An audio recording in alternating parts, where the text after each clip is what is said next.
Body school में डाल दूंगा।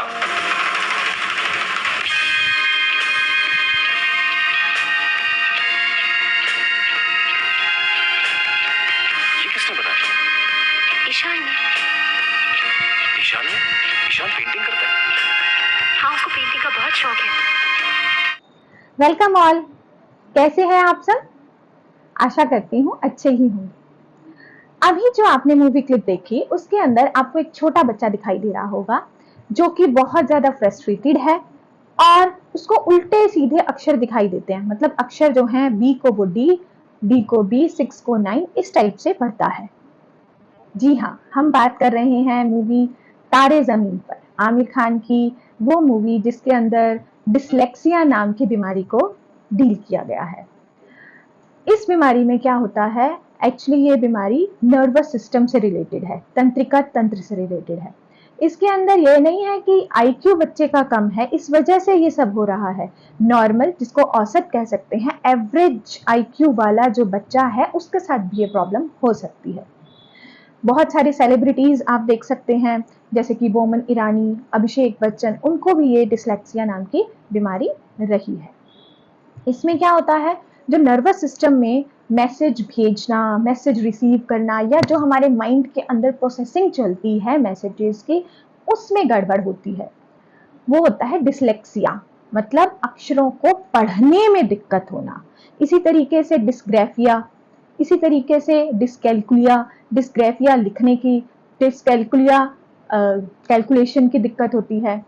तो लर्निंग डिसेबिलिटी मेन 3 तरह की होती है। इनको हम डिटेल में अपने वीडियो में देखते हैं। तो चलिए स्टार्ट करते हैं।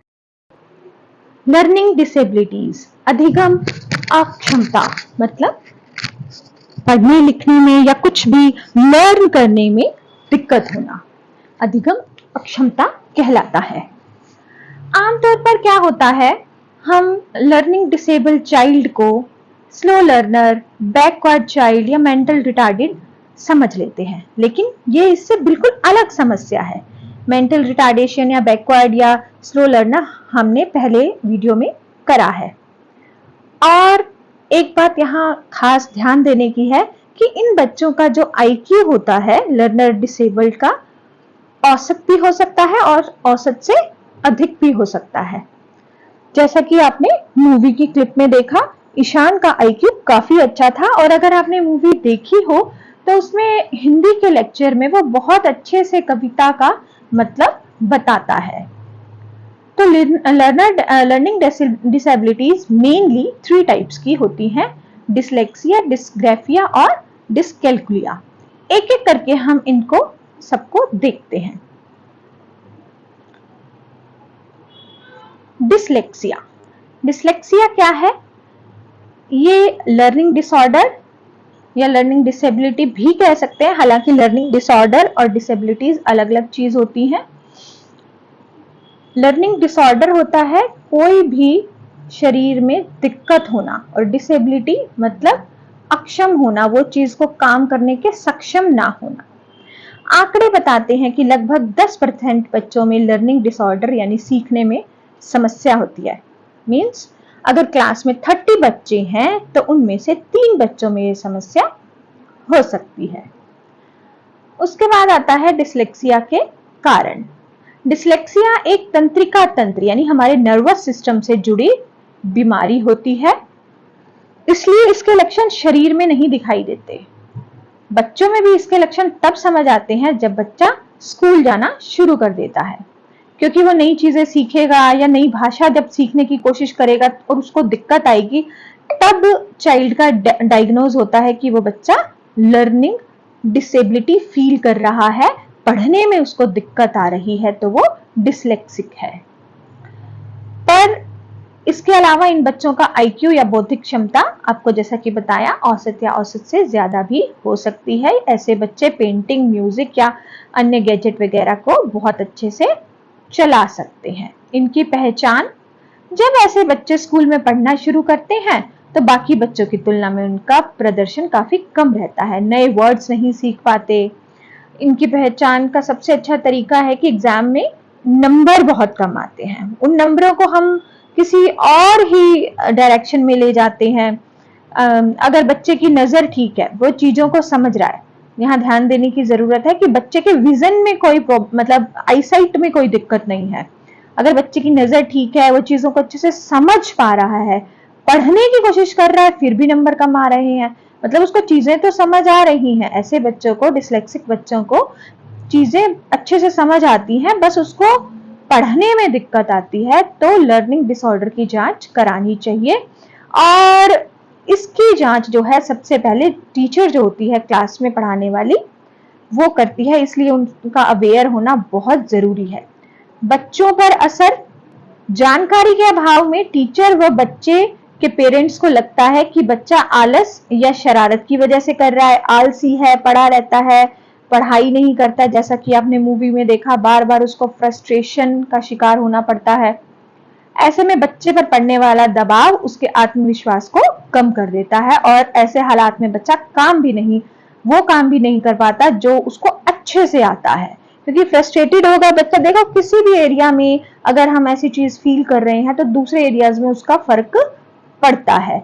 बच्चा फ्रस्ट्रेटेड फील करता है, अपनी फीलिंग्स किसी को बता नहीं पाता। इस मूवी में भी आपने देखा होगा कि वो बच्चा आइसोलेटेड रहता है, अलग से अलग थलग रहता है, किसी को उसकी प्रॉब्लम समझ नहीं आती। और मूवी में देखा होगा कि आमिर खान आकर के उस प्रॉब्लम को वो जज कर पाता है, क्योंकि वो खुद भी इसी प्रॉब्लम से जूझ रहा होता है। तो इलाज, इसका इलाज नहीं है, लेकिन सफलतापूर्वक मैनेजमेंट जरूर किया जा सकता है अगर सही समय पर इसका पता चल जाए। तो बच्चों को वो चीजें कराएं जिसमें वो निपुण हैं, जिनमें उनकी मास्टरी है, जैसे पेंटिंग, म्यूजिक, गेम्स, कोई भी ऐसी चीजें। ऐसे लोग सामान्य जीवन बिताते हैं, और ऐसे बहुत से एग्जाम्पल हैं जो डिस्लेक्सिक होने के बाद भी बहुत अच्छे से अपना जीवन बिता रहे हैं, जॉब कर रहे हैं और अपनी लाइफ स्मूथली चला रहे हैं। इसमें कुछ एडिशनल इंफॉर्मेशन मैं आपको देना चाहूंगी। बेहतर कदम, मतलब हमारे एजुकेशन सिस्टम ने क्या किया है, इंडिया की यहाँ बात हो रही है। शिक्षा प्रणाली में इससे जुड़े बदलाव जरूरी है, जैसे कि महाराष्ट्र और आंध्र प्रदेश बोर्ड ने 10वीं तक मैथ्स, साइंस जैसे तार्किक विषय जो जरूरी थे उन्हें ऑप्शनल कर दिया है। बच्चा इनकी जगह अपनी रुचि के विषय ले सकता है। जिन बच्चों को लिखने में दिक्कत है उनके लिए ऐसे स्पेशल बोर्ड आ गए हैं, उन्हें लिखने में मदद करते हैं। जो डिस्ग्राफिया है, यहाँ उस चीज को मेंशन करना रहेगा जरूरी। डिस्ग्राफिया क्योंकि लिखने की वो होती है बीमारी, लिखने में दिक्कत आती है बच्चों को। सीबीएसई बोर्ड में ऐसे बच्चों की देखभाल के लिए शैडो टीचर्स का प्रावधान है, क्योंकि सामान्य टीचर बाकी बच्चों के साथ इन पर पूरा ध्यान नहीं दे पाती, क्योंकि सामान्य टीचर को बाकी बच्चों के साथ क्लास में और बच्चों का ध्यान रखना होता है। भारत सरकार ने दिव्यांगजन अधिकार अधिनियम 2016 में भी लर्निंग डिसेबिलिटी को शामिल कर लिया है, मतलब जो अन्य फिजिकली हैंडीकैप हैं उनके साथ इनको भी वो सुविधा मिलेगी, जो लर्निंग डिसेबल को वो सुविधा मिलेगी जो अन्य दिव्यांगों को मिलती है। दूसरी जो लर्निंग डिसेबिलिटी है वो है डिस्ग्राफिया। इसमें स्पेलिंग लिखने में या जो भी कुछ सोच रहे हैं क्या लिखना है उसमें दिक्कत आती है, एक्सप्रेस करने में दिक्कत आती है बच्चों को। तो ऐसे बच्चे बहुत धीरे धीरे लिखते हैं और उनकी स्पेलिंग से लेकर राइटिंग बहुत गंदी होती है। वो उनको दिक्कत आती है कि माइंड में जो चल रहा है उन विचारों को किस तरीके से एक्सप्रेस किया जाए। एक्चुअली ये नर्वस डिसऑर्डर होता है, मतलब तंत्रिका तंत्र की दिक्कत होती है। इनके अंदर इंफॉर्मेशन, मतलब प्रोसेसिंग, कैसे रिसीव करना है इंफॉर्मेशन को, उसको जो उनके माइंड में है उसको एक्सप्रेस करना है लिख के, तो वो लिखने में दिक्कत आती है। जो उनके माइंड में बात है वो उसको लिख के अच्छे से बता नहीं पाते। डिस्ग्राफिक लोग धीरे धीरे लिखते हैं, स्पेलिंग्स में दिक्कत होती है, अक्षर बनाना उनके लिए, मतलब अक्षर को कैसे बनाएं ये बड़ी दिक्कत होती है। ऐसा नहीं है कि उनके हाथ में दिक्कत है कोई या मसल्स में दिक्कत है, उनको दिमाग में ही, नर्वस सिस्टम में दिक्कत है। दिमाग में हम ये नहीं कहेंगे कि वो मेंटली रिटार्डेड है या कुछ, लेकिन उनको इस चीज में दिक्कत आती है। सिम्टम्स क्या है डिस्ग्राफिया के?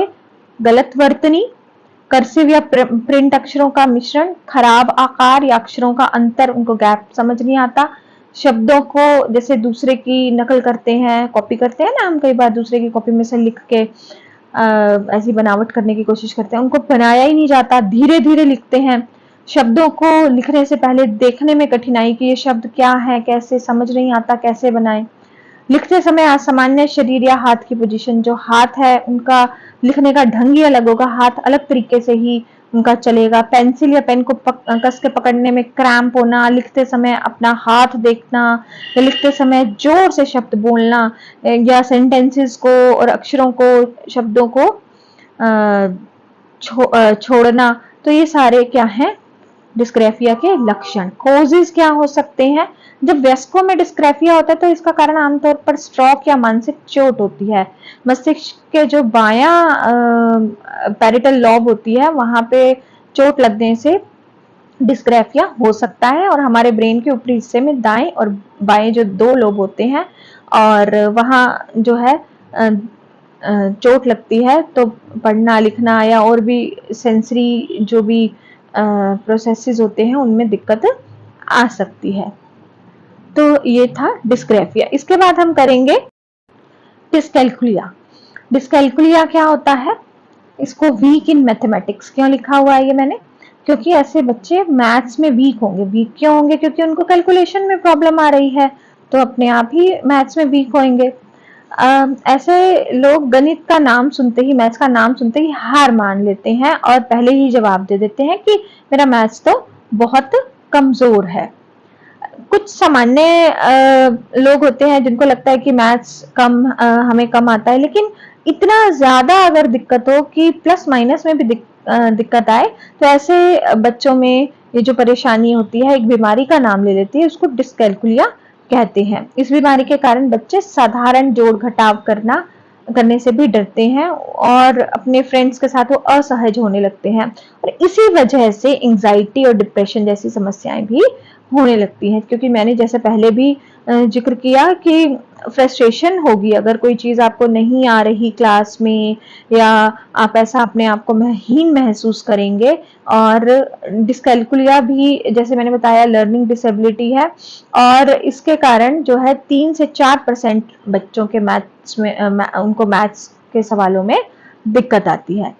डिस्कैल्कुलिया ब्रेन से संबंधित एक दशा है, जैसा कि मैंने पहले भी बताया, लर्निंग डिसेबिलिटी है, नर्वस डिसऑर्डर है, और ये जो तीनों मैंने बताई हैं डिसेबिलिटीज, ये अनुवांशिक भी हो सकती हैं, लेकिन इनके कोई अभी इतने ज्यादा, क्योंकि आपको पता है रिसर्चेज नहीं हुई हैं, क्योंकि इन लर्निंग डिसेबिलिटीज का जो इतिहास है बहुत पुराना नहीं है, ये बहुत नया है, मतलब बहुत रिसेंट में स्टडीज हुई हैं, रिसर्चेज हुई हैं, और इन पे बहुत काम अब चल रहा है।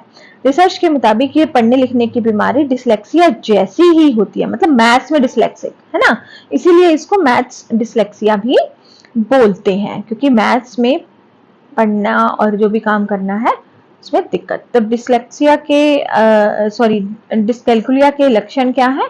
इसमें बच्चों को नंबर्स को प्लस करने में बहुत देर लग जाती है या बहुत दिक्कत आती है, फिंगर्स पे भी नहीं कर पाते, और सिंपल 3 और 3 कितने होते हैं 6 ये भी नहीं बता पाते।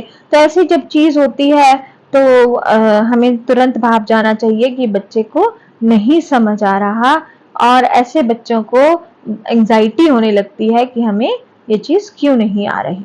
तो ये तो थी तीनों की तीनों लर्निंग डिसेबिलिटीज।